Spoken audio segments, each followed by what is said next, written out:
tal-aktaroli tat l-imbirka Katarina il-kuraġġ li ċċanfar bla biża' lill-imperatur Pagan Massimino talli offra sagrifiċċji lill-idoli u għad bikkem ma felaħx jgħid kelma għal sigħat sħaħ, ma setax jikkontesta l-erf u l-kliem sublimi tagħha.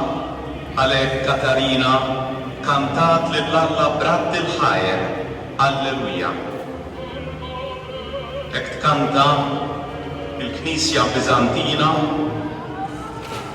fit-tielet kondakjon tal-innu akatist lill-Qaddisa Megalomartri Katarina tal-Ixandra, fejn ixxandar il-qawwa illi Santa Katarina rċeviet bid-dilka tal-Grisma tal-Isqof. Sa mill-ewwel sekli dan it-tieni sagrament kien jiġi amministrat mal-ewwel malli wieħed jitla mill-fonti mill-Battisteru tal-Mamudija kif jixdu d-dokumenti antiki għat-tradizzjo apostolika.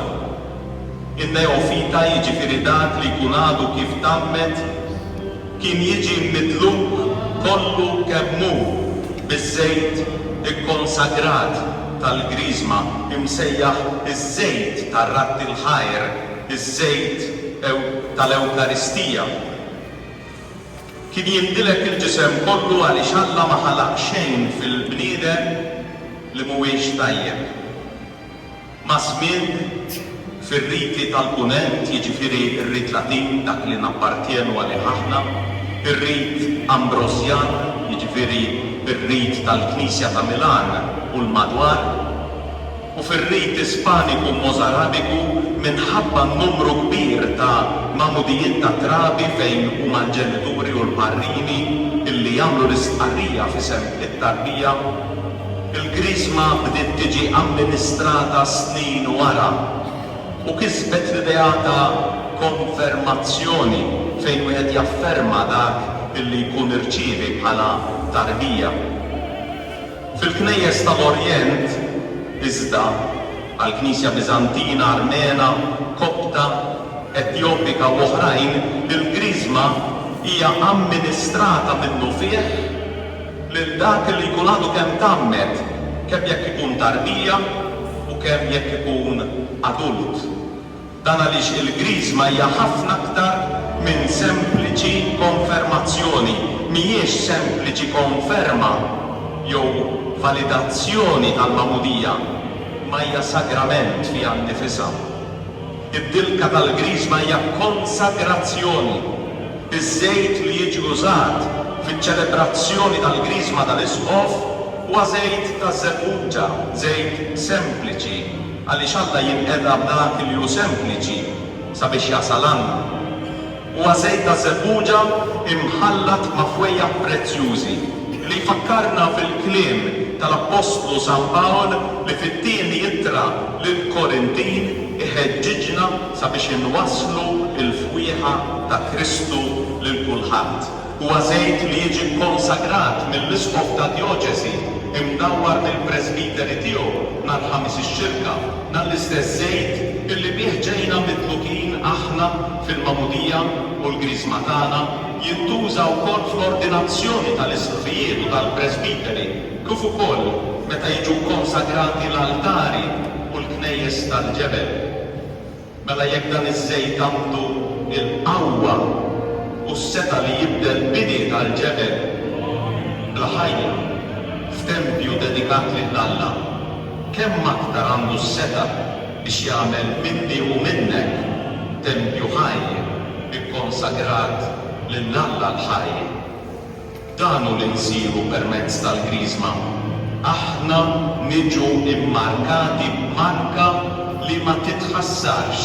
Aħna nsiru ta' Alla. Aħna t-tempju tiegħu, il-post fejn jammar Alla nnifsu. Sfortunatament iżda minkejja li għaddew kważi 61 sena mill-eluq tal-Konċilju Vatikan it-Tieni, li fid-diversi dokumenti rrefera għad-dinjità tal-lajċi insara u rwol indispensabbli tagħhom għal missjoni importanti ta' evanġelizzazzjoni, ħafna għadhom jqisu l-lajċi bħala il-membri passivi tal-Knisja biex ma nsemmux li għadhom min iqis il-lajkat nisrani bħala kategorija tas-sekonda klassi. Għal sekli sħaħ il-membri tal-Knisja ġew maqsuma f'żewġ kategoriji: kleru u lajċi, il-membri attivi u l-membri passivi. Anki d-deskrizzjoni tal-lajċi kienet negattiva. Il-lajċi dawk li mhumiex kleru, dawk li m'għandhomx l-ordni sacri. Interessanti ħafna il-ħsieb ta' żewġ teoloġi ortodossi Russi, Nikola Afanassjev u Aleksander Schneemann, kif ukoll tal-Benedittin Anglikan ta' fama taqdusija Dom Gregory Dix, li jgħidu li permezz tal-Magħmudija u speċjalment bis-saħħa tal-Griżma ma jeżistux fil-Knisja dawk ordnati u dawk li mhumiex. Il-Griżma tal-Isqof hi forma ta' ordinazzjoni li tdaħħal lil min jirċeviha fl-ordni tal-lajkat. Il-Kostituzzjoni dogmatika Lumen Gentium tallimna li hemm is-saċerdozzju ministerjali li wieħed jirċevih permezz tal-ordni sagri u dan twaqqaf minn Kristu għas-servizz tas-saċerdozzju komuni li wieħed jirċevih permezz tal-Magħmudija u l-Griżma tal-Isqof. Dan id-dokument tal-Konċilju Vatikani II jgħidilna hekk: il-fidili imseħbin fil-Knisja bil-Magħmudija jinħattru bil-karattru li jirċievu minnha għall-kult tar-reliġjon nisranija. Imweldin mill-ġdid bħala ulied Alla huma għandhom id-dmir li jistqarru quddiem il-bnedmin il-fidi li rċevew minn Alla permezz tal-Knisja. Is-sakrament tal-Griżma huma jintrabtu b'mod iżjed perfett u jkunu monija minn qawwa speċjali tal-Ispirtu Santu. B'hekk huma jsiru iżjed obbligati illi bħala xhieda ta' Kristu bil-kelma u bil-ħidma jixerdu il-fidi u jiddefenduha. Dak li tenni l-Lumen Gentium naraw sekli qabel diġà inkarnat f'Santa Katarina. Hija femet illi bid-dilka li rċeviet hija kienet ġiet ikkonsagrata lill-Alla, hija kienet ta' Alla u allura ma setax ikollha x'taqsam aktar mal-ispirtu tad-dinja u għax mimlija bl-Ispirtu Santu, l-Ispirtu ta' Pentekoste, hija ħasset il-bżonn li xxerret il-fidi u fuq kollox tiddefendiha. Mhux ta' xejn li Monsinjur Giuseppe Lupi, patrologu u liturġista, li jistħoqlu kull tifħir għal kontribut kbir li ta' lill-Knisja f'pajjiżna, fit-tieni volum minn tiegħu fuq il-liturġija jsejjaħ il-Santa Katarina bħala s-simbolu u r-rappreżentanta ta' dawk ix-xebbiet illi ġarbu l-mewt fil-belt tal-Ixandra sabiex iħarsu il-fidi u s-saħħa tagħhom. Reverendu Don Gino Gauci jeżiskuti fil-Magħmudija u l-Griżma tal-Isqof. Mill-ġdida jew induru lejn l-innu Akatis lill-Qaddisa Megalomartri Katarina tal-Ixandra u permezz tiegħu nikkontemplaw il-qawwa divina, l-qawwa tal-Ispirtu Santu illi rċeviet Santa Katarina sabiex tirribatti lill-għadu ta' Kristu. Monija bil-elf imsawwa fuqha mill-aktar għoli. Meta l-imperatur pagan sejħilha qudiemu, il-Qaddisa Katarina stqarret li hija mnisla minn nobli, imħarġa tajjeb fix-xjenzi tal-filosofija u tar-retorika u fuq kollox bħala ċaħda pubblika tal-qima tal-idoli iddikjarat ruħha bħala l-arusa ta' Kristu. Għalhekk Katarina quddiem din l-istqarrija kuraġġuża tiegħek nofrulek dan it-tifkir. Ifraħ, inti bħal naħla illi ħrabt mir-rieħa moqżiża tal-idolatrija u biġwen ħajk tirt tfittex il-ħlewwa tal-għasel pur li hu Kristu il-mulej. Ifraħ Inti bħal ħamima safja illi tħabat bisħieħ sabiex tikkonserva is-saħħa ta' ruħek u ta' ġismek. Ifraħ int li xellaqt tifhem biħsibijietek il-misteri tas-salvazzjoni ta' Kristu l-mulej u għalhekk stanejt b'teżori spiritwali. Ifraħ int li tħeġġeġ bit-żelu għal Kristu l-arus mewwi tiegħek. Inti ħdimt bla waqfien sabiex taqbad lil dawk li kienu qed jintilfu fix-xibka tal-fidi. Ifraħ inti li gwidata mill-lid setana ta' Kristu ħlist mit-tempesta tal-idolatrija. Ifraħ inti li mmexxija mill-kmandamenti tal-imallem divin u mixawla bl-imħabba lieh aġġilt bil-ħerqa taffronta il-kumbattimenti illi kienu qegħdin jistennewk. Ifraħ int li monija b'assistenza mis-sema waqaft bla biża' quddiem it-tribunal tal-pagani.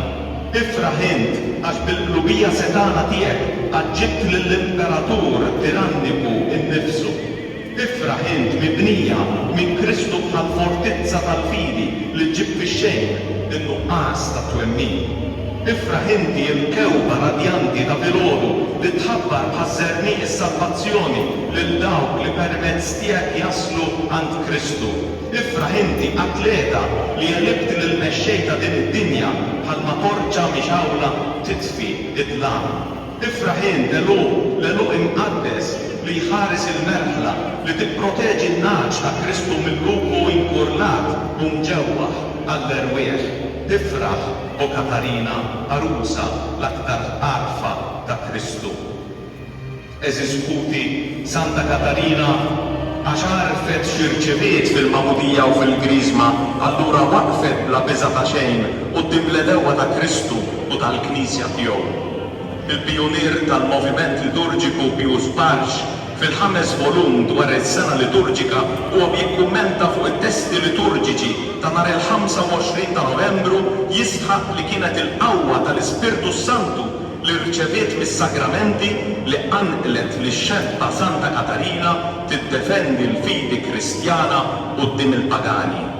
Ma kienitx la esqof u lanqas saċerdot, kienet mara, xebba, żagħżugħa, mamda u konsagrata bil-grizma.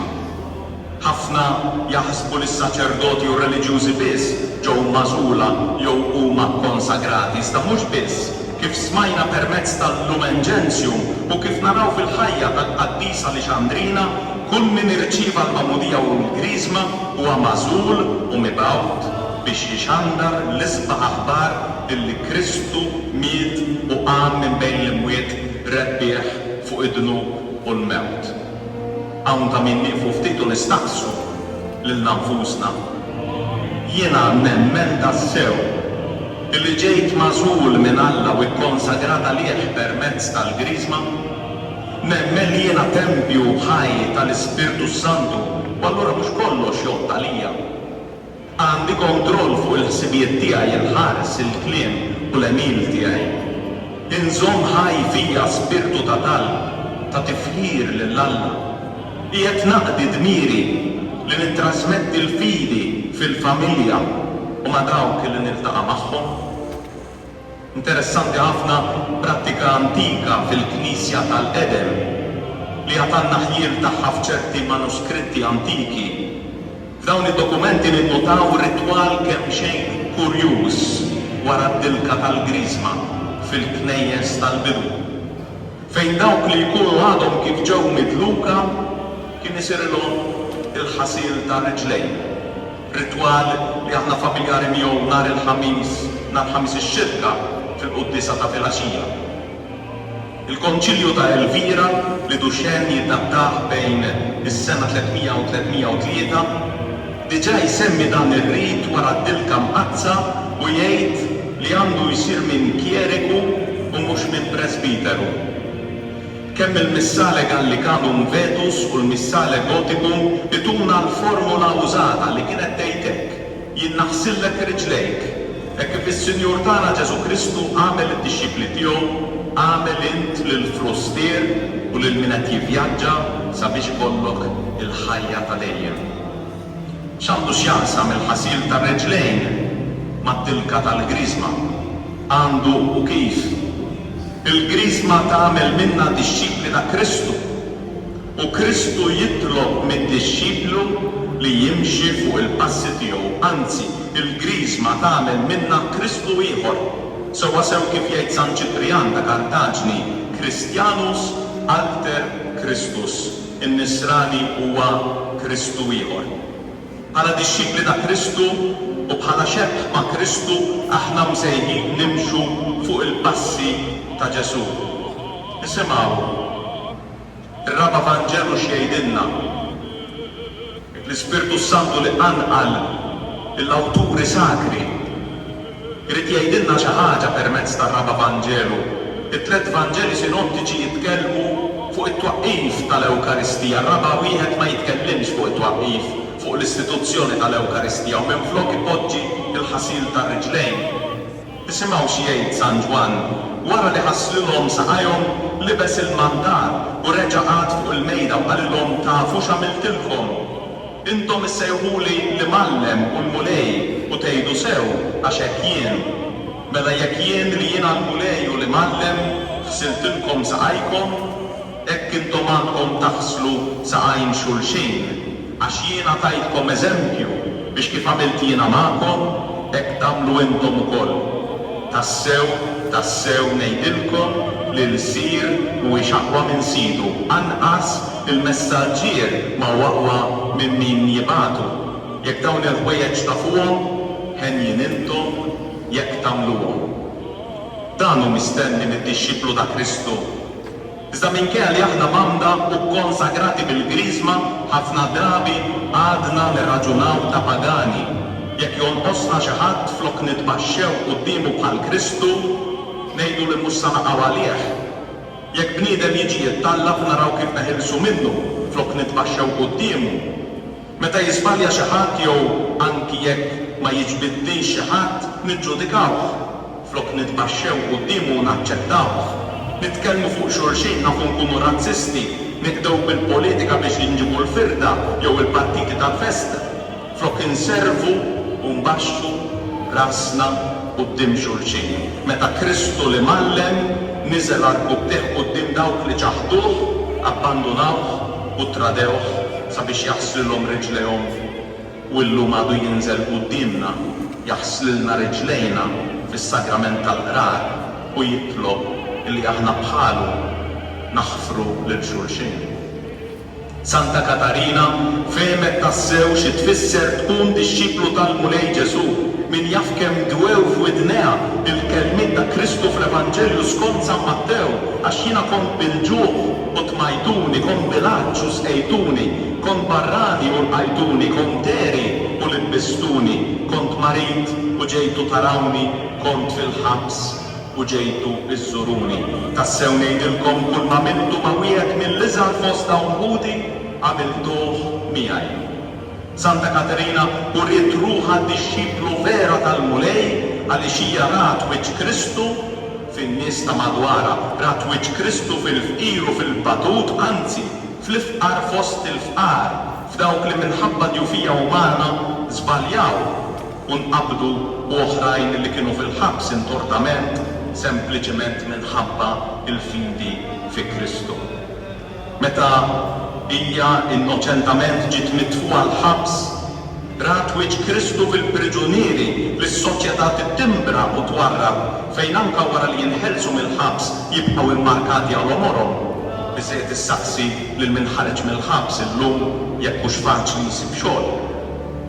Il-Papa Franġisku meta żar ħabs fakkar lil ħabsin li Ġesu illum ukoll irid jaħsel ir-riġlejn mhux biss tal-ħabsin imma tagħna lkoll li jitħammġu fil-mixja tagħna tal-ħajja.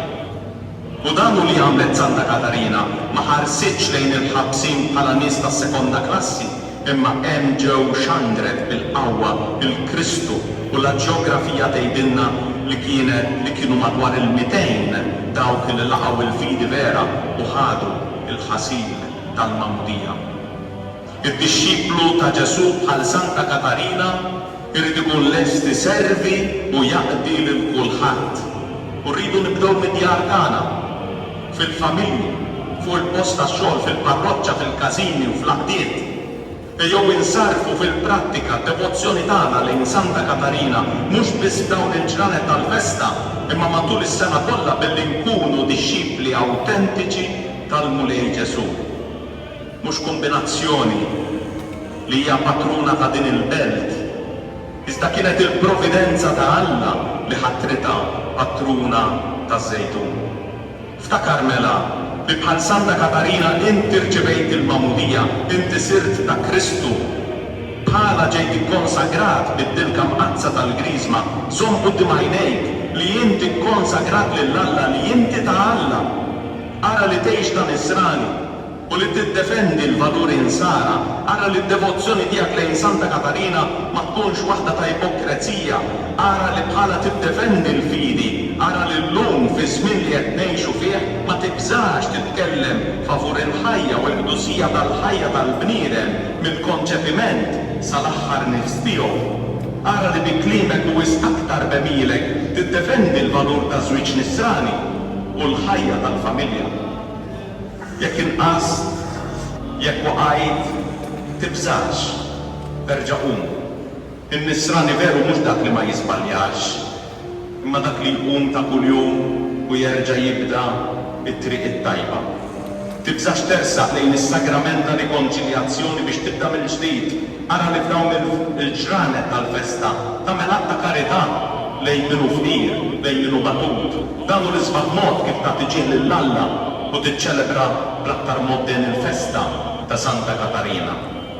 Imħeġġin mill-eżempji ta' ħajjita ejjew ningħaqdu mal-Knisja Biżantina, il-Knisja li tqis lil Santa Katarina bħala martri ta' dola grat u nagħmlu tagħna l-kliem tat-troparju tar-Rabaton u minn qalbna intennula bil-virtujiet tiegħek bħal raġġi tax-xemx int dawwalt lil-orrif pagani u bħal qamar mill-isbaħ int offrejt id-dawl lil dawk li kienu jimxu bil-lejl. Int keċċejt id-dlam tan-nuqqas ta' twemmin u wassalt lill-imperatriċi għal-fidi. ċanfart ukoll it-tirann u ġejt imsejħa minn Alla nnifsu bħala l-arusa tiegħu Ombirka Katarina. Bimħabba tlajt fil-kamra ta' żwieġ tas-sema ta' Kristu l-Arus l-isbaħ fost ulied il-bnedmin u minnu ġejt inkurunata kuruna irjali. Issa li tinsab wieqfa qudiemu fil-kumpanija tal-anġli itlob għalina lilna innonoraw il-memorja qaddisa tiegħek. Viva Santa Katarina!